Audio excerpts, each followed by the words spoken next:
As a woman, have you ever wondered why there's so many medical devices and pills, potions, and lotions for men's sexual health and not a lot available to us women?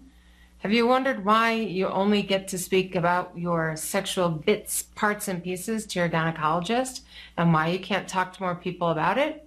If so, join us for tonight's episode of Naked Talk. I'm Elizabeth Wood. And I'm Dan Powers with Beyond the Bedroom.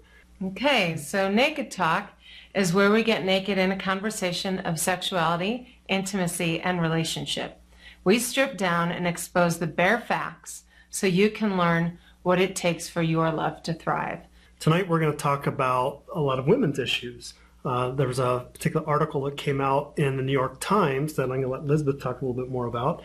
But this edition is going to be kind of dedicated to women's health. So as Dan said, tonight's episode is devoted to women's sexual health.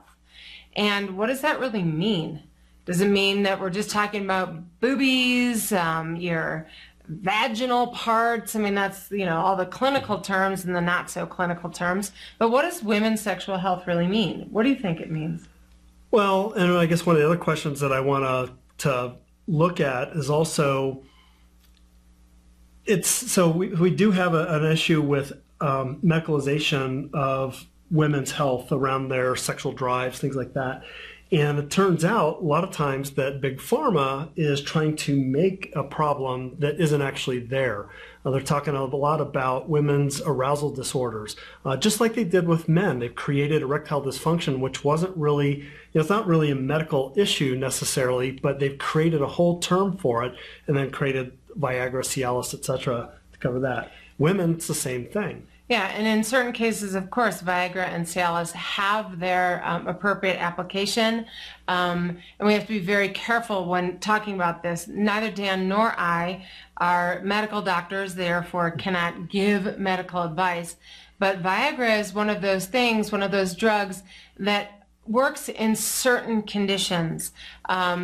We all saw Bob Dole, those of you who are old enough to remember Bob Dole, out there after his prostate cancer really inhibited his ability to obtain and maintain an erection. Mm-hmm. So there are definitely applications where Viagra is really important for men, but we'll dive more into men's sexual health issues in a later episode. This we really wanted to devote to us ladies.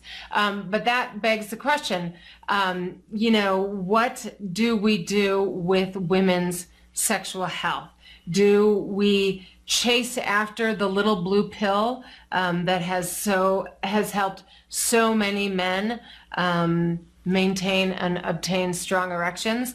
That, as Dan said, quite often they medicalize women's sexual health when sort of the medical doctors have no place in our panties. That's a good one. Or as one sign that I saw as, keep your hands off my muff. If some woman holding up a sign to her doctor, yeah, because what happens is actually not the doctor so much as Big Pharma. Oh, Big Pharma. Yeah, I think the whole idea with erectile dysfunction in men, from what I've read, is only 10% of men truly need Viagra or Viagra substitute. Dan's a man. He wants to continue to take this conversation to the men. Well, no, but I'm taking it to a certain point. And, the idea behind that is that there's only 10% that are truly medically needing that as a help for them. And what they've done now is they've started to treat women the same way. They've looked at women. Right, they're attempting to, well, actually there have been studies out there where they, I think they were in the third phase of a clinical trial to prove that there was a Viagra for women. Well, those trials faded after phase 3 because, right, they failed miserably. A little blue pill is not going to solve the complexity, and I'm not saying that men are not complex, because trust me, they are, but the complexity of women's availability to sexual interactions and encounters involves, and I wish I had a pie chart because I could show you the pie. At the very center of a pie would be our sexual core. And around that and influencing that is what's going on in our relationship health, what might be going on in my own body organically, top to toe. Am I suffering from migraines? Am I suffering from low libido? Am I suffering from diabetes, hormone issues, thyroid issues? Those are the component of, let's just say, the medical piece of who Elizabeth is. So that's in addition to the relationship piece of who we are. Then we talk about the psychological and emotional factors, which is a big one for us women, and one that a blue pill cannot crack. Because for both men and women, our brains are the largest sex organ, and the complexity and the emotional depth is really the biggest sort of like glaring part that counselors, therapists, and psychologists, sex therapists take a look at when dealing with women's overall wellness, and sexuality is a part of it. So I don't want to negate the fact that there are so many factors influencing who we are at our sexual core. Our body self-esteem, and that's a big one. For women, it's actually also becoming a pretty big issue for the men out there. Again, we'll speak to that, how many more guys complain about being dissatisfied with their bodies. And then the shame that women sometimes can feel around their genital anatomy. So trying to be out there and, race to get the newest pill that's going to cure women's sexual functioning or dysfunction, I think it's kind of the wrong approach. Yeah, I agree. What we're reading out there is that when somebody, so women especially aren't necessarily kicked into the arousal state right away like men are. Men are very visual, so we see something and that turns us on. Women, not so much. They have to actually get into it. So one of these articles that we came across was talking about actually doing it. Even if you're not necessarily aroused, and I'm not saying just go ahead and start having intercourse, but start that foreplay. Foreplay, guys, it's a really important thing. Start the foreplay, and just by taking that action and moving forward with it, you're then going to start bringing this woman into arousal, into a state of arousal that will ultimately let her want to have intercourse with you. And if that's the goal, just be engaged in a sexual activity. The arousal, there are many models of women's arousal. And what Dan was referring to is that there was an old model that said we had to have desire before we went to the next phase of arousal. Well, we're finding that happens in some women, or they're finding, because we're not doing the research. But the findings show that things happen that way and flow that way for some women. But as Dan also mentioned, sometimes the arousal, getting involved in a wonderful, gorgeous, sexy massage or something that stimulates you in another way, can then lead to that desire as well. So it doesn't happen in one particular way for all of us women. And the article that Dan's referring to, well, people, we lost our internet today, so I couldn't pull it up, but I did a vlog on it, and it's attached to the website. It was written it's an op-ed piece in the New York Times about how one of the big pharmaceutical companies is once again, I think it's for the third time, going after FDA approval for their potion that's going to cure women's sexual dysfunction. Arousal disorder. Yeah, that's right. And they failed twice. They're going at it again for the third time because this is big business. Yeah, it's big money. How many women out there think that there's something wrong with them because they've been told over and over and over again that they're frigid, they're not like men because they don't want to have sex all the time and right away, and just watching, looking at a Playboy or something like that, they're not getting aroused necessarily. So there's so many women out there that are looking at themselves thinking, gosh, there's really something wrong with me.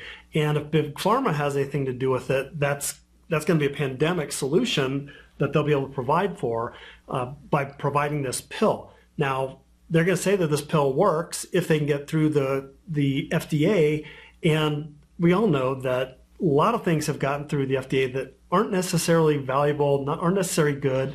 It may do something, but not necessarily what it is they exactly say or market. And women can start buying it up. So it's going to be a billion-dollar business. I want to let you know that we're testing. So I am testing some of the products so that I can bring the ones that work to you.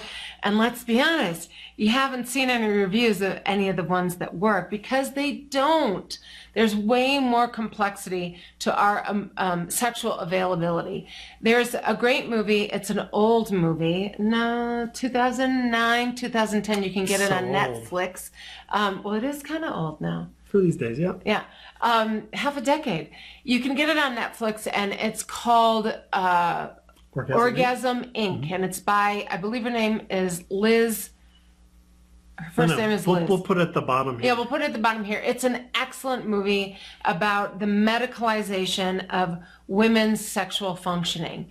Now, I do know, well, all I can refer to is the DSM-4, Diagnostic and Statistics Manual version 4, that's probably been updated at least once, maybe twice since I last had reason to look at the DSM-4, and what that provided for therapists, social workers, psychologists, psychiatrists was actual labels as to what was going on psychologically, emotionally with, and I'll just speak about the women. At that time, there were 4 classified sexual dysfunctions relating to women: arousal disorder, desire disorder, pain with intercourse, and dyspareunia, which is overall not unrecognized, but they can't find a cause for what the overall. It's kind of a catch-all phrase for vaginal pain. Yeah, that's what I'm looking which isn't necessarily,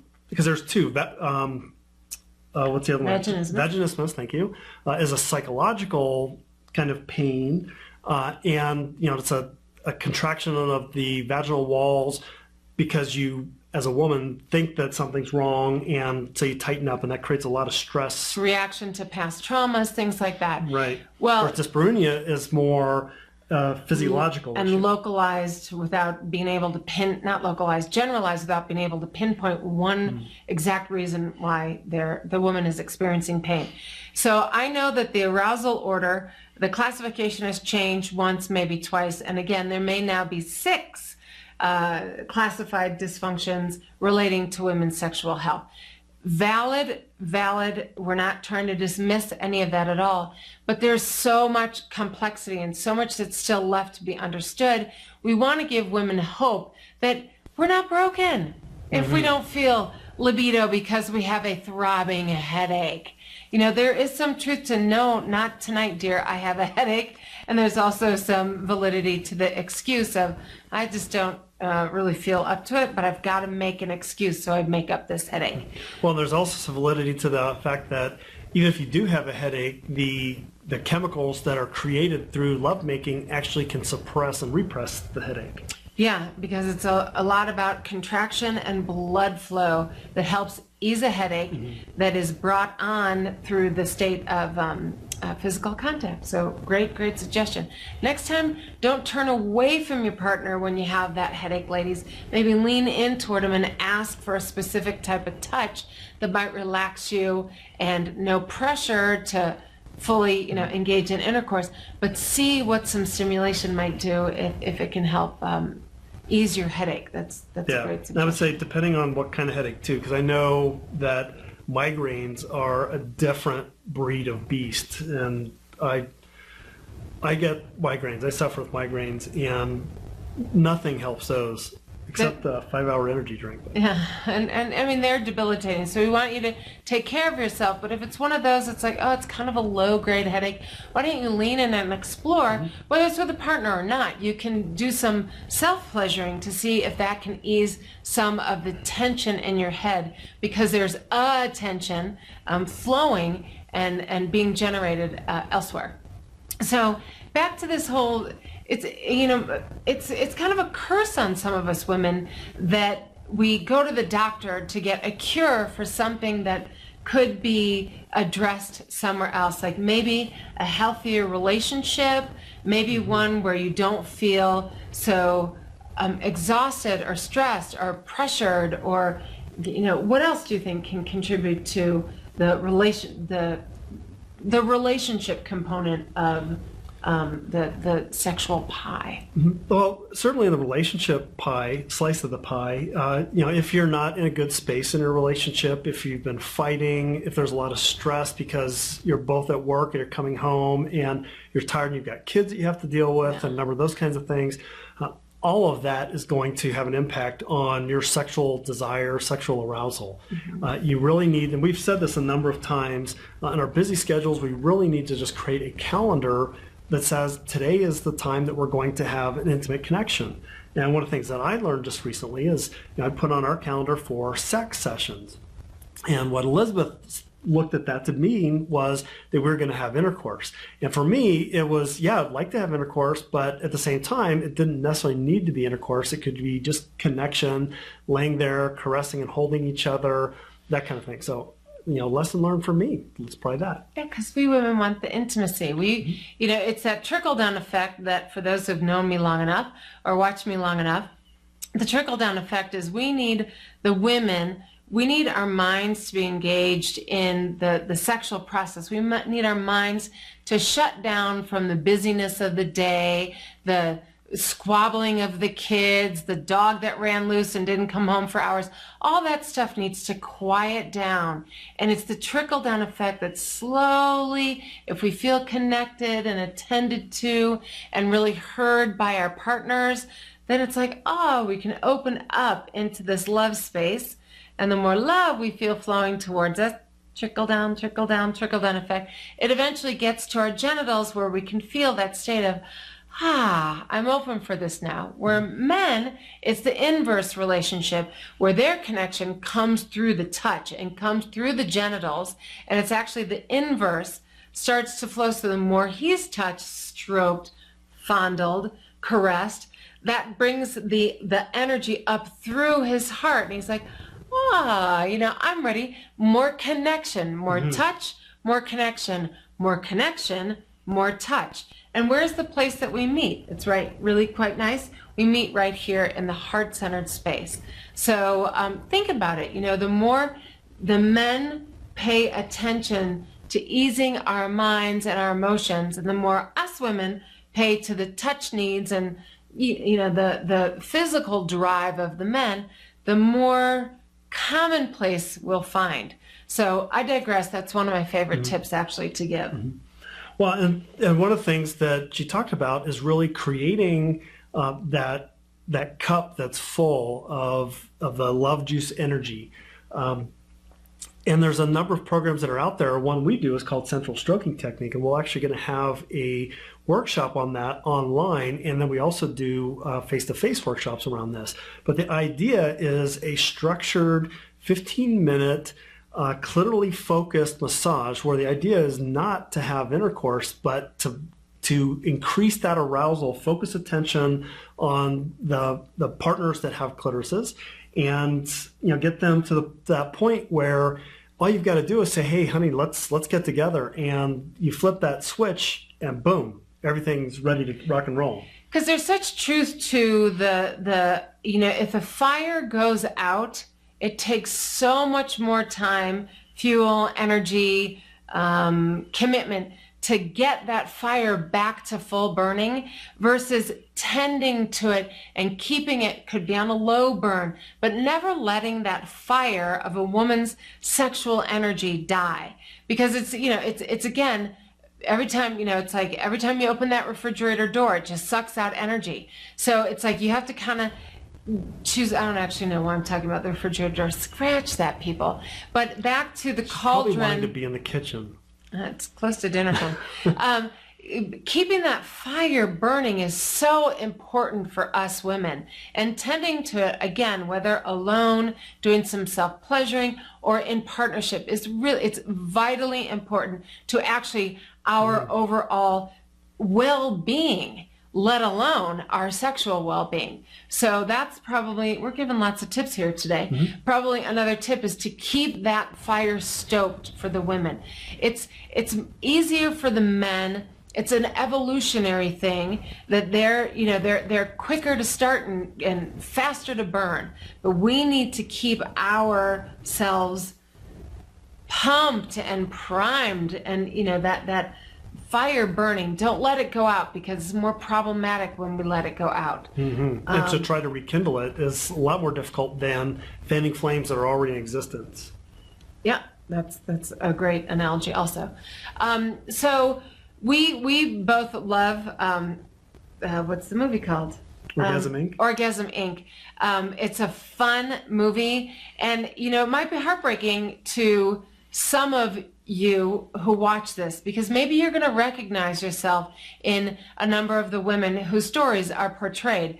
But watch it all the way through, and you'll see how wonderfully relieved one particular woman is, because so many people told her she was broken and that she needed fixing. And she got surgery to even fix the problem.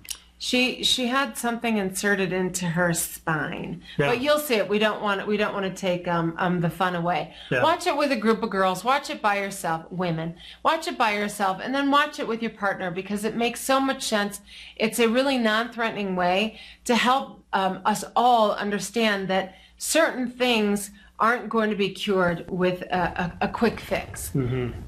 Yeah, and what I really found interesting about the movie is I love the fact that people are looking to try to make sex better for all of us. I mean, if you read the stories out there, everybody wants to have sex, everybody's doing sex. That's not quite true, but that's what the word is that's out there. And so I absolutely applaud Big Pharma for actually looking for ways that can increase and benefit us sexually and health-wise. But not if it's profit-oriented. Well, I don't care if it's profit-oriented either, because we don't do anything unless there's a profit involved with it. What I don't like is when they take something that isn't functional and they try to force fit it into something that doesn't really work. And then it's all about money. There's one of the doctors that is on there that they talk about getting paid $75,000 a day to say that this Cialis-like drug for women worked. And she's called out on Larry King. It's amazing, and she looks so stupid. Like, are you kidding? This is a blatant attempt by Big Pharma to push an agenda that just does not fit and is not working. Yeah, so really explore for yourselves. I mean, what's going on? Take a look at your own parts of the pie and try to solve, take a more holistic approach to who you are at your sexual core. For me, I know that I am in an incredible amount of discomfort because I'm actually having my hip replaced later this year. So that's a big part of who I am as a physical being. You best believe that pain and that tension feeds into who I am as a sexual being as well. It's some things hurt, some positions hurt. So that is really affecting that sexual core that I talked about. And it's impacting, sometimes after I do too much, I walk around, or heaven forbid, I've skied all day. I really don't have a lot of room for physical intimacy, and that will impact our partnership. So take a look at all those pieces. Perhaps it's not you. Perhaps you're in a relationship where your partner travels all the time. Perhaps your partner is suffering from high blood pressure, low testosterone, whatever it may be, that will impact his or her ability to be there and connected with you physically. Maybe that person has substance abuse issues. There's so many components of this pie that we don't want to have just one particular, like her sexual health and how can we cure this with a pill, be the only focus. So I think that's why we were driven to talk about this in tonight's Naked Talk, because that article really bothered me. And that's probably one time where I'm going to applaud the FDA, because the FDA knows that that pill is not and does not work. So I hope that I can get, I'll possibly I'll look for it if I can get some Google warning or Google Flash that the FDA actually did deny their third attempt to get FDA approval. So, follow through on that. Of course, we can put the link to that article again at the bottom of the Naked Talk. Yep, we'll put on this, yeah. Right, anything else? Because I think we are kind of closing in on time. I'm looking at a clock down there. We're closing in on time. We want to remind all of our viewers that Dan and I are available for private consultation. We do group work. We teach classes in and around Boulder and the Denver area. And we're willing to travel. Yeah, we're always willing to travel. That's one of the things that really jazzes us and connects us as a couple. So if you're interested in having us come out and teach a Beyond the Bedroom class in your neighborhood, please let us know. We can put something together or specifically tailor something to you or pick from one of our favorite classes to teach. So upcoming events. Well, I also want to say we are also starting to put together a number of video workshops that you'll be able to take. I already mentioned one on central stroking technique, but we're going to have others on women's arousal, men's stroking, female stroking, that kind of thing. So stay tuned for those as well. We're really excited about those and think that you'll enjoy them. And we also have a full, do we call it a catalog of previous Naked Talks. You can always find those at our link, our Naked Talk link. Dan, I don't know much about IT. That's not my part of the equation. Dan has put them all out on our YouTube channel. They're on the YouTube channel, so feel free to subscribe to our YouTube channel, which is youtube.com/bedevent, the singular version. Also follow us on Twitter, bedevent. At bedevent, and then like us on Facebook, which is facebook.com/bedevents, the plural version of it. We're trying to get the plural version of everything, but some people had them, and we're working with that. Trying to acquire all we can. Yep. It's kind of like Monopoly. I want all the houses. Anyway, so there's so much more information that's out there, and we continue to create new content. We look forward to sharing with you the men's sexual function. There's a lot of stuff in there too that we could talk about. So stay tuned for more. We want to thank you so much for being a part of this potent conversation. And that about wraps up tonight's version of Naked Talk. So thank you, everybody. Yep, thanks. Have a great Good to night. be with you. Bye-bye. Bye.